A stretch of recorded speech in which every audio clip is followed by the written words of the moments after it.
Good morning students. এখন আমরা যে টপিকটা বলবো সেটা হচ্ছে প্লাস্টার কাস্ট বা পেশেন্টের কেয়ার।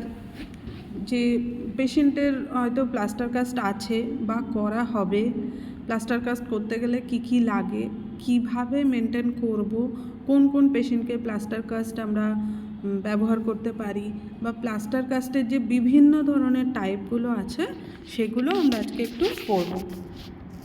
তাহলে প্লাস্টার কাস্ট বলতে যেটা বোঝাচ্ছে সেটা হলো যে আফটার ফ্র্যাকচার বা বোন ইনজুরি বা উইকেন্ড বোন টিস্যু ইনজুরি, সেগুলো হওয়ার পর যখন আমরা সেই লিম্বটাকে ইমোবিলাইজ করতে চাইছি, যার মাধ্যমে তাকে আমরা প্লাস্টার অফ প্যারিস কাস্ট বলি। এটা বিভিন্ন ধরনের হতে পারে, সেটা কাস্টের মতোও হতে পারে বা স্ল্যাবও বলে অনেক সময়। এগুলো ফাইবার বা স্ল্যাব বা প্যারিস দিয়ে তৈরি হয়। তাহলে প্লাস্টার কাস্ট বা fibre glass cast is a rigid immobilizing device that is molded to contour of our body to encash an injured part. মানে যখন যে লিম্বটা ইনজিওর্ড হলো সেটার অ্যানাটমিক্যাল কন্টিউর মেনটেন করার জন্য আমরা প্লাস্টার অফ প্যারিস কাস্টটা ইউজ করতে পারি। মানে আমরা সেটার মাধ্যমে বডি কন্টিউর মেনটেন করতে পারি, তার ফলে পেশেন্টের পেইন কম হয় এবং অ্যানাটমিক্যাল পজিশনটা আমরা মেনটেন করতে পারি। আর কি পিওপি স্ল্যাবটা কি? এটা হচ্ছে একটা সাবস্ট্যান্স যেটা দিয়ে টেম্পোরারি পিরিয়ডের জন্য আমরা ফাইনাল ট্রিটমেন্টের আগে ততক্ষণ পর্যন্ত এই স্ল্যাবটা দিয়ে পেশেন্টের সাপোর্ট দিতে পারি, সেটা হলো স্ল্যাব। এই ছবিগুলো দেখলে আশা করি তোমরা ক্লিনিক্যাল ফিল্ডেও দেখেছো। এইভাবেই আর কি জিপসামগুলো বা প্লাস্টার অফ প্যারিস থাকে, সেগুলো আমরা ওয়াটারে অ্যাবজর্ব করিয়ে বা সোক করিয়ে তবে আমরা এভাবে প্লেস করি। তাহলে পারপাস কি? এই যে কাস্ট বা স্ল্যাব ইউজ করবো তার পারপাসগুলো কি? স্ল্যাবের ক্ষেত্রে কি? ফার্স্ট হচ্ছে মেন, স্ল্যাব বলো বা কাস্ট বলো, দুটোরই মেন পারপাস হচ্ছে immobilization of the fractured bone বা weakened bone. Okay, next acts as a splint to apply pressure on bone, মানে স্প্লিন্টের মতো কাজ করে সেটাও বলতে পারি। বডির কন্টিউর মেনটেন করে, অ্যালাইনমেন্ট মেনটেন করে, ফার্দার কমপ্লিকেশন হতে দেয় না বা কারেকশন করে। আর আমরা প্লাস্টার কাস্টটা দেওয়ার পরে আমরা তার কোনো এক্সট্রা সাইন অ্যান্ড সিমটম যদি হয় সেটাও কিন্তু আমরা অবজার্ভ করতে পারবো। আর কাস্টের ক্ষেত্রে কি হয়? সেম জিনিস ফুললি অবজার্ভ করব এবং তাকে সেই লিম্বটাকে ইমোবিলাইজ করবে। Next uniform pressure on bone, মানে আমি যখন প্লাস্টার অফ কাস্টটা দিচ্ছি তখন বোনের উপর আউটার সাইড থেকে কিন্তু একটা ইউনিফর্ম প্রেশার সেটা মেনটেন করে।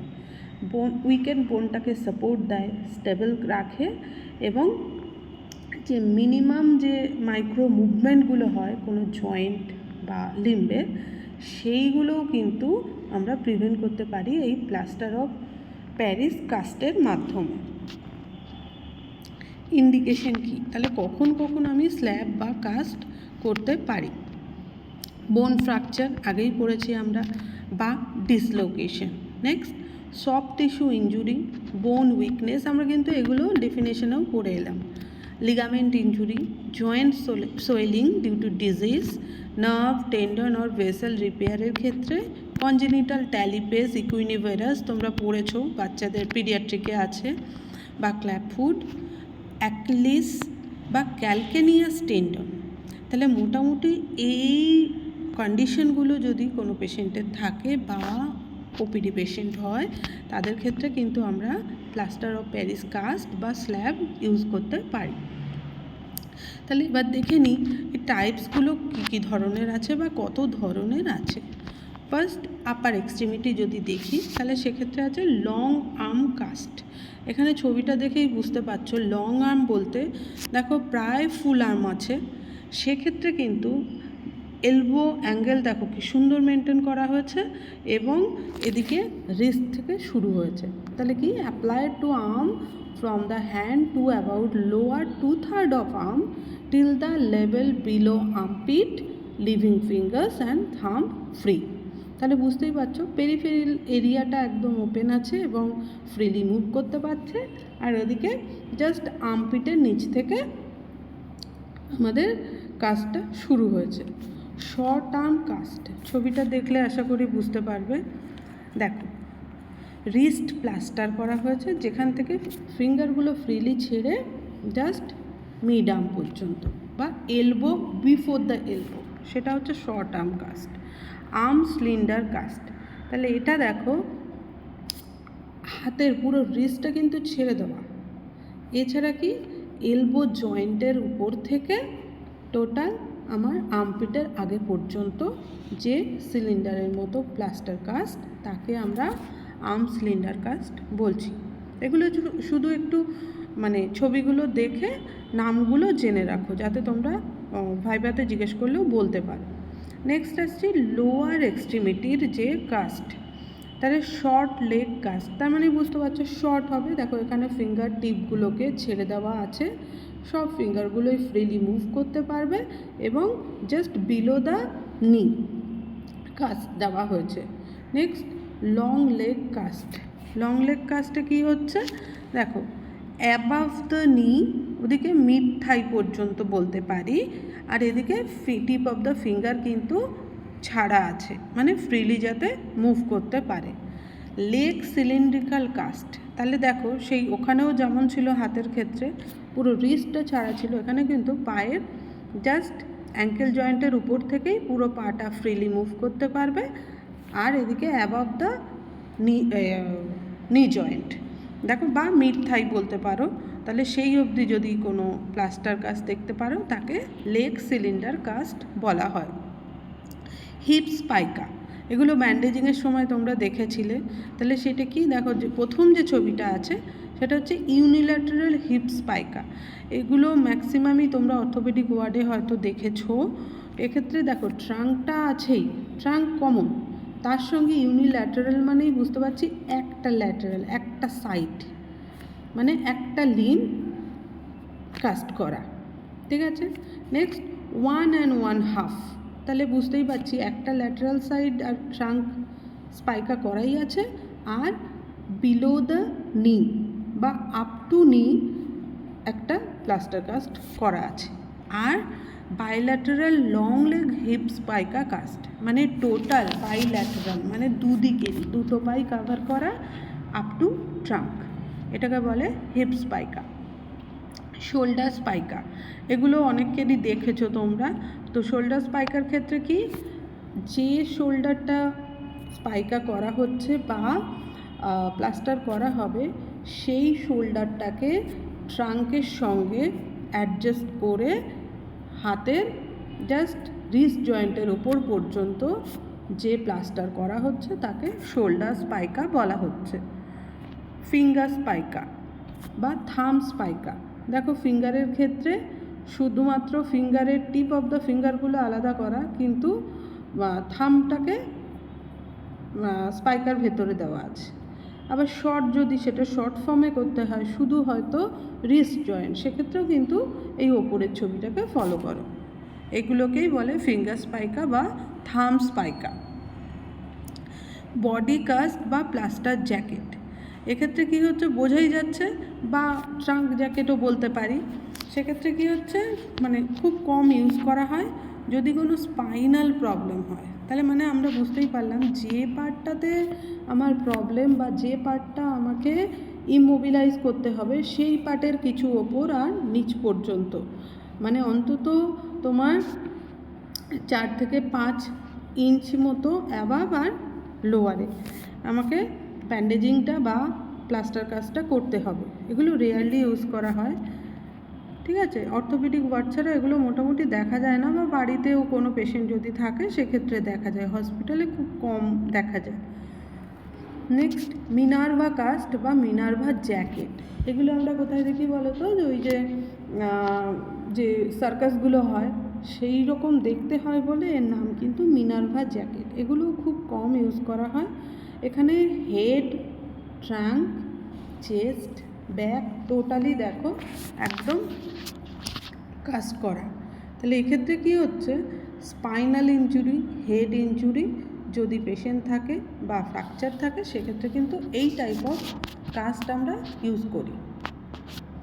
বাইভাল্ভ কাস্ট, বাইভাল্ভ মানে হচ্ছে এতক্ষণ যে কাস্ট বা আমরা প্লাস্টারগুলো পড়ছিলাম সেগুলো কিন্তু টোটালি র্যাপ করা হচ্ছিল যেমন ব্যান্ডেজে হয়, কিন্তু এক্ষেত্রে কি হচ্ছে দুটো ভাল্ভ, ভাল্ভ মানে ছোট কিছু না, একটা ভাল্ভ দেখো নিচের পার্টটা, তার উপরে তার শেপ করে পেশেন্টের লিম্ব অনুযায়ী সেই শেপটা করা হয়, করে নিয়ে সেখানে তার লিম্বটা প্লেস করে ওপরের যে পার্টটা সেটাকে আলাদা করে সেপারেট করে সেটাকে ফিক্স করা হয়, তাই একে বলা হচ্ছে টু হাবস বা টু ভাল্ভ বা বাইভাল্ভ কাস্ট।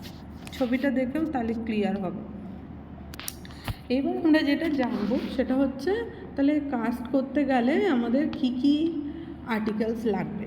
তোমরা ডেমো রুমেও প্র্যাকটিস করেছো, তো একবার জাস্ট রিডিং বলে যাই।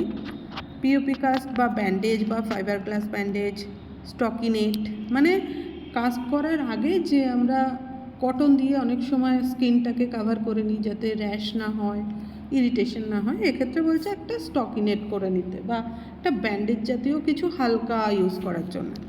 কটন রোল মানে সেই পার্টটা কভার করতে, সফট কটন রোল মানে যাতে অ্যালার্জি না হয় আমরা সেটাকে রোল করতে পারি। Scissor, cotton bandage, trimming knife মানে কোথাও শার্প এজ থাকলে তো ইঞ্জুরি হতে পারে সেগুলোকে কাটার জন্যে, mackintosh, plastic apron, gloves, lukewarm water, fracture table আর রেকর্ড মেনটেনেন্সের জন্য ডকুমেন্ট। নেক্সট জিপসাম, এটা তোমরা জানো। ফাইবার গ্লাস ব্যান্ডেজ, এগুলো জাস্ট ছবি হিসেবে দেওয়া আছে, একটু দেখে নাও। ফ্র্যাকচার বেড, এবার যদি বেডে না পাওয়া যায় তাহলে এমনি জেনারেল বেডগুলোতেও ওপিডিতে সাধারণত এগুলো বা এমার্জেন্সিতে করা হয়ে থাকে। তাহলে ফার্স্ট একটা প্রসিডিওর দেখে নাও, ছবিগুলো যদি দেখো তাহলে ব্যান্ডেজ ছিল সেটা খোলা হচ্ছে, আর এদিকে কি আছে যে জিপসামটা প্যাকেটের ভেতর ছিল সেটা আবার ওয়াটারের মধ্যে সোক করানো হলো, যেটা তোমরা প্রসিডিওর দেখেছো। তারপরে একটু স্কুইজ করে এক্সট্রা ওয়াটারটাকে ফেলে দেওয়া। নেক্সট যে আমরা রোলার ব্যান্ডেজ আমরা যে করি প্রিন্সিপাল মেনটেন করে সেটা করে প্যাক করে রোল করে বা ব্যান্ডেজিং প্রিন্সিপাল মেনটেন করে এবার আমি 5 নাম্বার পয়েন্টে কী আছে একটু প্রেস করে দেখব যে কোনো হলো পোর্শন রইল কি না, তাহলে বডি কন্টিউর কিন্তু মেনটেন হবে না, যখনই ড্রাই হয়ে যাবে তখন কিন্তু সমস্যায় পড়বে পেশেন্ট। ঠিক আছে, এটাও সেম ছবি। এবার প্রসিডিওরটা জাস্ট একটু গো থ্রু করে নাও, তোমরা সবাই জানো তাও। তাহলে অ্যাসেস ক্লায়েন্টস হেলথ স্ট্যাটাস মানে আগে আমায় দেখতে হবে তার নিউট্রিশনটা ঠিক আছে কিনা বা নিউট্রিশনাল স্ট্যাটাস। কেন কোনো পেশেন্টকে যদি আমি হেলথ স্ট্যাটাস অ্যাসেস না করে আমি কোনো ট্রিটমেন্ট করি তাহলে কি হবে, তার যে ভাইটাল সাইন অল্টার করতে পারে, তার হেলথ স্ট্যাটাস না জানলে যদি তাতে অ্যালার্জিক কোনো কন্ডিশন থাকে তাহলে পেশেন্টের সাফারিং বেড়ে যেতে পারে, বা আমি ম্যালনারিশ জানার পরে তাকে সেই অনুযায়ী নিউট্রিশনাল অ্যাডভাইস দিতে পারি, সেই জন্য আমাদেরকে অ্যাসেস করতে হবে। এক্সপ্লেন দ্য প্রসিডিওর মানে যে কোনো প্রসিডিওর করতে গেলে আমরা জানি এক্সপ্লেন করব এবং দরকার হলে একটা আইভি লাইন বা ইন্টারভেনাস লাইন করে রাখতে হবে। ইমোবিলাইজ করার জন্য আমরা স্প্লিন্ট ইউজ করব এবং পেশেন্টকে পজিশনে বসাবো বা কমফোর্টেবল পজিশন দেবো যাতে আমরা কিনা বডি কন্টিউর মেনটেন করে প্লাস্টার কাজটা করতে পারি। অ্যাফেক্টেড পার্টে কোথাও rash, active bleeding, bruising, skin breakdown আছে কি না চেক করে নিতে হবে। স্কিন কেয়ারের ক্ষেত্রে কি করব, যে আমরা যেমন বিফোর এনি সার্জিক্যাল প্রসিডিওর আমরা স্কিনটাকে ক্লিন করি, এক্ষেত্রেও কিন্তু একটা অ্যান্টিসেপটিক সলিউশন দিয়ে বা ক্লিন নর্মাল স্যালাইন দিয়ে সেই মানে ফ্র্যাকচার্ড এরিয়াটা বা সেই লিম্বটা ড্যামেজ লিম্বটা কিন্তু পরিষ্কার করে নিতে হবে। এবার ক্লায়েন্টের পেন স্ট্যাটাস আমাকে আগে বুঝে নিতে হবে, যদি সেরকম সিভিয়ার পেন থাকে তাহলে কিন্তু অবশ্যই অ্যানালজেসিক দিতে হবে, তার থেকে আমি 20-25 মিনিট পর আমি প্লাস্টার কাস্ট বা স্ল্যাব বসাতে পারবো। কেননা পেইনের সময় পেশেন্ট যদি নড়াচড়া করে বা পজিশন মেনটেন না করতে পারে তাহলে কিন্তু আমার প্লাস্টার কাজটাও ডিফেক্টিভ হবে, আমার ইফেক্টিভলি আমি প্লাস্টার কাজটা অ্যাপ্লাই করতে পারবো না, তাতে আমার কোনো লাভ হবে না। আর আর্টিকেলস যা আছে সেগুলো বেড সাইডে অ্যারেঞ্জ করবো এবং ম্যাকিনটসটা পেতে ফেলবো যাতে বেডটা সোয়েল না হয়। এছাড়া কি প্লাস্টার কাস্ট মানে আমি যেটা ওর প্রিভিয়াসলি আছে যদি থাকে সেটা রিমুভ করতে হবে এবং পেশেন্টকে তার পজিশন অনুযায়ী বা বডি কন্ট্যুর মেনটেন করে আমাকে ফ্র্যাকচার টেবিল বা বেডে তাকে প্লেস করতে হবে। হাত ধুয়ে নিজের প্রিপারেশন বা সেলফ প্রিপারেশন তোমরা জানো, আর প্রসিডিওরের আগে হাত ধুয়ে আসার পর একটা গ্লাভস পরে নেওয়া। এছাড়া কি যদি সোয়েলিং হয়ে থাকে, আমরা জানি একটা ইনফেকশন হলে একটা সোয়েলিং হয়, একটা ইনফ্লামেশন হলেই সোয়েলিং হয়, এটা নর্মাল। সেক্ষেত্রে একটু গ্লিসারিন অ্যাপ্লাই করতে পারি বা ল্যাক্টোক্যালামাইন, যাতে তার যদি ইরিটেশন হয় বা অ্যালার্জি সেগুলো আমরা প্রিভেন্ট করতে পারবো সেই জন্য।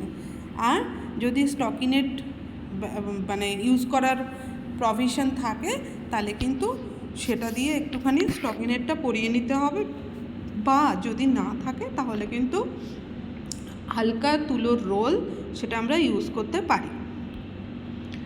নেক্সট র্যাপ করার পর আমরা এবার স্ল্যাব যদি দিতে চাই তাহলে মেজার করে নিতে হবে আমি কত দূর থেকে, তাহলে সেক্ষেত্রে কিন্তু আমাকে উড পেন্সিল বা পেন অবশ্যই লাগবে, যেটা দিয়ে কিনা আমি মেজার করব এবং লেন্থে কতটা হবে অ্যাপ্রক্সিমেটলি যেন আমি 15 লেয়ার মিনিমাম দিতে পারি।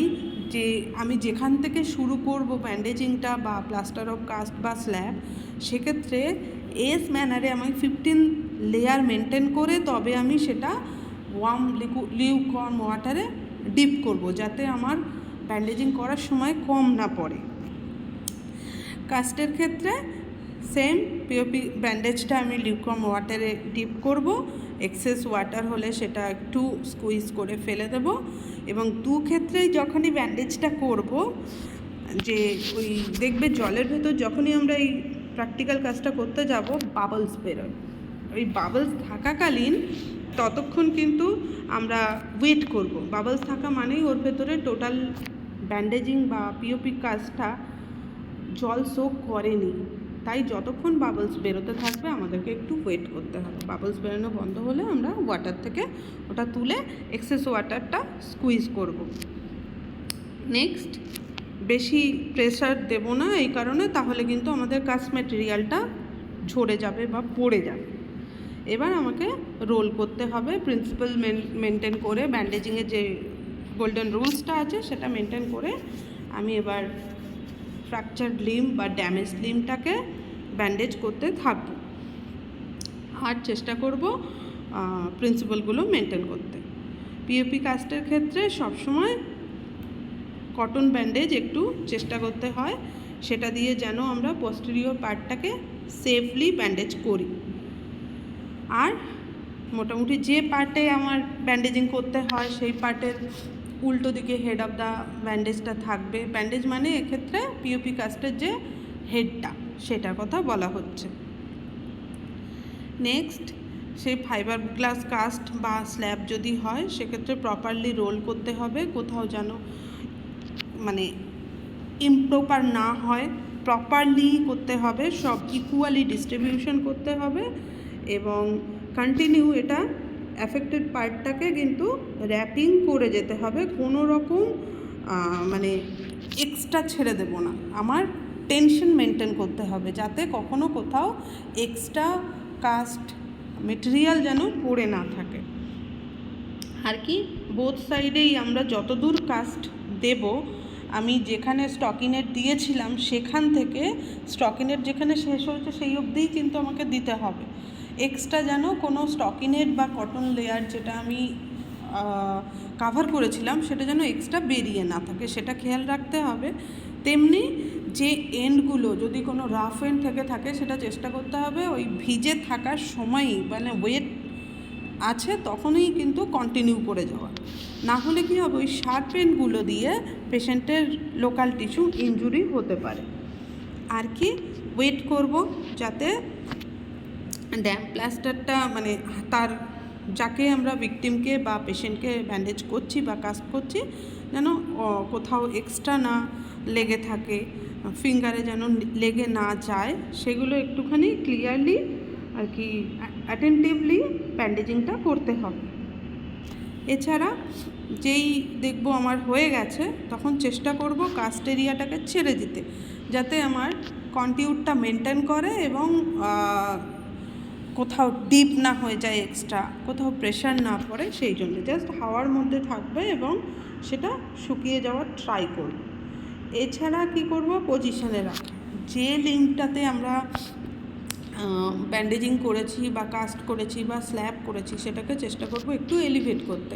তার মানে এলিভেটটা করব কি করে, আমার এটা তো কাজটা ওয়েট, তাহলে সেইখানটায় তার নিচে আছে ম্যাকিনটসের নিচে এক্সট্রা পিলো যদি একটা দিতে পারি তাহলে কিন্তু লিম্বটা একটুখানি উঁচু হবে। তাহলে কি বাইগ্রাভিটি আমার সার্কুলেশনটা একটু কমলো, আর ওদিকে যে যদি ওপর দিকে আমার ওয়েট মেটেরিয়াল যা ছিল আস্তে আস্তে কিন্তু শুকিয়ে যাবে। তার ফলে আমার মানে পেশেন্ট যখন বাড়ি যাবে বা লেটার অন তখন কিন্তু তাদের প্রবলেমটা কম হবে, বা হলেও সে কিন্তু বলতে পারবে যে ওই জয়েন্টে কোনো মুভমেন্ট করতে অসুবিধা হচ্ছে কি না।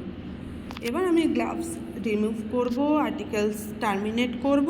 আর কি এই সময়ই আমাদেরকে খেয়াল রাখতে হবে যে পেরিফেরিগুলো ছিল সেগুলো কিন্তু মুভ করানো, সিআরটি দেখা বা সেন্সেশন ঠিক আছে কিনা এগুলো কিন্তু চেক করিয়ে নেওয়া, পেশেন্টকে একটু লিম্বগুলো নড়ছে বা লিম্ব নাড়াতে বলা, এভাবে কিন্তু আমরা দেখে নেব যে কাজটা করা আমাদের ঠিক আছে কি নেই।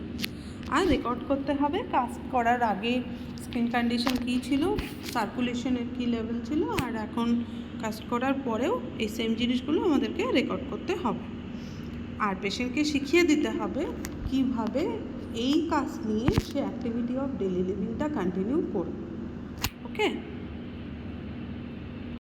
তাহলে মোটামুটি এটা বুঝলাম যে আমি পিওপি কাজ দিতে গেলে ফার্স্ট আমাকে প্যাডিং মাস্ট, মানে this is place from the distal to proximal, মানে দূর থেকে কাছে আসবে with a 50% overlap, a minimum 2 layers and extra padding at the fibular head, malleoli, patella and olecranon. কারণ এখানে পেশেন্টের পেন হতে পারে, কোথাও লাগতে পারে, সেই জন্যে প্রোট্রুবারেন্স এরিয়াগুলোতে একটু আমি এক্সট্রা প্যাডিংয়ের ব্যবস্থা করব। আর কি যেমন ব্যান্ডেজিংয়ের রুলস ছিল 8 ইঞ্চ থাইয়ের জন্যে, 6 ইঞ্চ লেগের জন্যে, 4 ইঞ্চ ফর ফোরামেন, এগুলো তোমরা সবাই জানো। 1 joint above and 1 joint below, মানে আমি যেখানে ফ্র্যাকচার হয়েছে তার একটা জয়েন্ট ওপর আর একটা জয়েন্ট নিচে অবধি আমাকে ব্যান্ডেজিং বা কাস্ট দিতে হবে। Moulded with palm and not with fingers to avoid indentation, মানে পাম দিয়ে আমি মোল্ড করার চেষ্টা করব, ফিঙ্গার দিয়ে নয়। Joint should be mobilised in functional position, মানে যেটা আমার ফাংশনাল পজিশন সেখানে কিন্তু আমি ইমোবিলাইজ করব, কেননা যেখানে আমার ফ্র্যাকচার সেই এরিয়া নিশ্চয়ই আমি কখনো মুভমেন্ট হোক চাইবো না। Not too tight, not so loose, টানো। Dip pop vertically in water till air bubbles is to come, মানে যতক্ষণ আমার দেখবো এয়ার বাবলস আসছে ততক্ষণ পর্যন্ত কিন্তু আমায় সোক করাতে হবে। আর কি ইউনিফর্ম থিকনেসটা মেনটেন করবো, ওই জন্য বলছিলাম আমরা এক্সট্রা একটু টেনশন বা টান দেব যাতে স্মুথলি আমার ব্যান্ডেজিংটা হয়, সেই জন্যে। না হলে শুকিয়ে যাওয়ার পর যখনই কাজটা ড্রাই হয়ে যাবে আর কিন্তু আমি ব্যান্ডেজিংটা কারেকশান করতে পারবো না, সেই। ওকে, তাহলে মোটামুটি এই অবধি আমার কাজটা আর ইয়েটা থাক, কমপ্লিকেশনটা আমরা নেক্সট পার্টে পড়বো বা রিমুভালটাও নেক্সট পার্টে পড়ব। Thank you.